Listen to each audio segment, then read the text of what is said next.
In order to add or subtract fractions that look like this, we're going to need to factor our denominators in order to find our common denominator.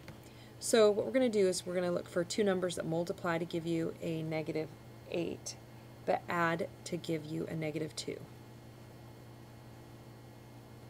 Okay, so we know it's going to be an x and an x here. And let's see, 1 times 8, nope. 2 times 4, yes. So we'll use 2 and 4, and let's see, the 4 is going to need to be negative so that when we add them together, when you add the 2x and the negative 4x together, it gives you a negative 2x. Okay, so I'm just going to kind of cross that out because it replaces the denominator.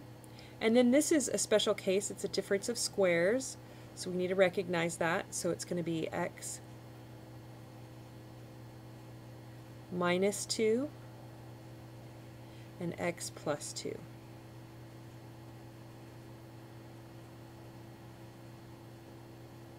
Okay, so now we look and see, okay, what factor do they have in common? They both have an x plus 2. Okay, so I'm going to go ahead and write that down for my denominator. I need an x plus 2. And then I'm also going to need an x minus 4 for my first fraction. And I'm going to need a x minus 2 from my second fraction here. And this is what my common denominator is going to be. Okay. Now what I need to do is figure out what I need to multiply this first fraction by so that I have this as my denominator. And so I see that I'm missing the x minus 2 term, so I'm going to need to multiply this fraction by x minus 2 over x minus 2. So that'll give me the denominator I want.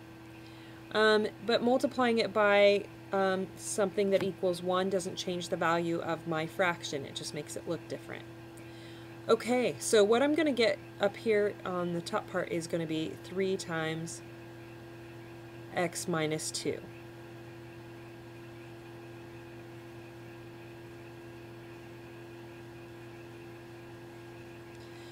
Okay, now I look over here at my second fraction, I look at my denominator here, I see that I'm missing the x minus 4 value here.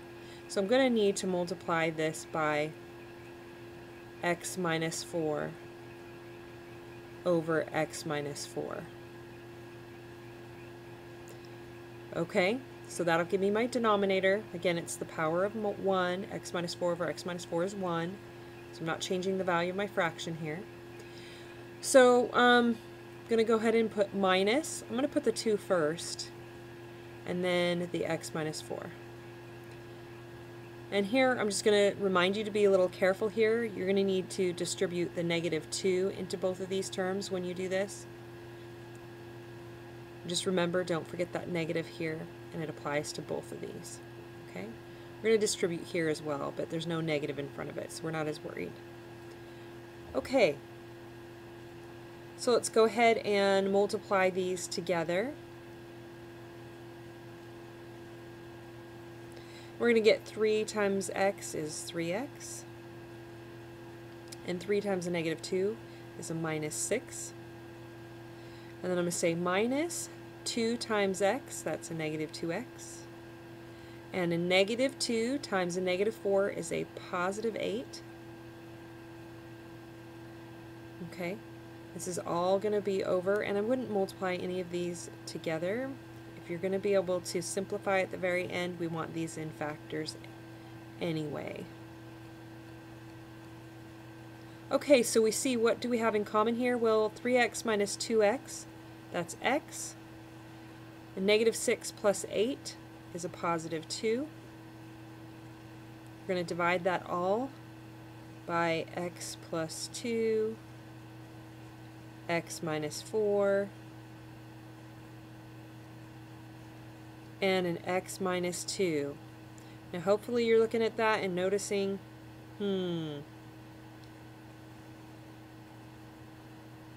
I have an x plus 2 in the numerator and x plus 2 in the denominator. Anything over itself is 1. Okay, so this simplifies to 1 over x minus 4 times the quantity x minus 2. That's as far as you can simplify this problem, and this is our solution.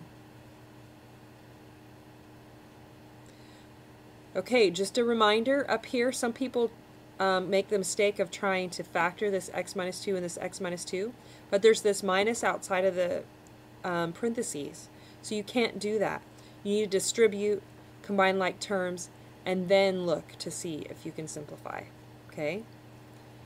So you can only simplify if there's no addition or subtraction on the outside of your parentheses. Okay, so let's look at one more example.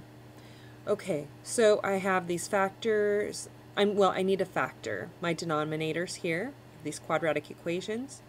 So this is going to factor to x, let's see, plus 7 and x minus 1. So multiplies to give me negative 7, but my middle terms, positive 7x and a negative 1x, will add to give me 6x. Okay.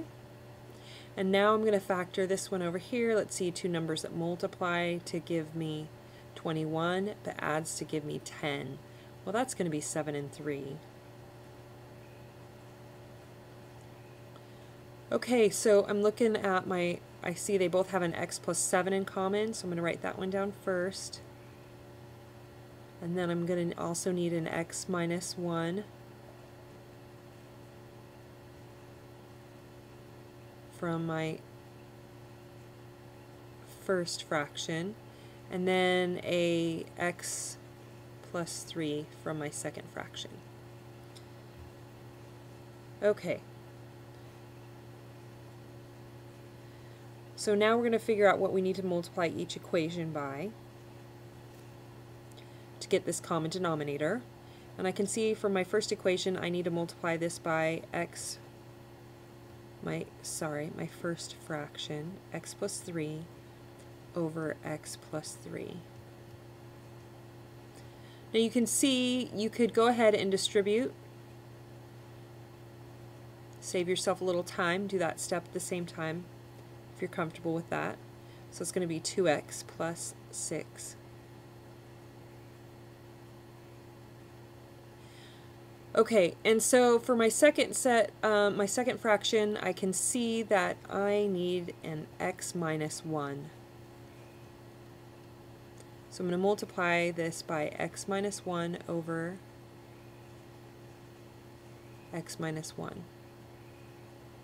Okay, so for here you want to take that negative and you want to just take a negative 1 basically and distribute it through. And so that's going to give me minus x, and a negative times a negative is positive, plus 1. Okay, so now we're going to add our like terms together here. 2x minus x is an x, and 6 plus 1 is 7. And then we can see, since I have an x plus 7 as a factor in my denominator, I'm going to be able to simplify this.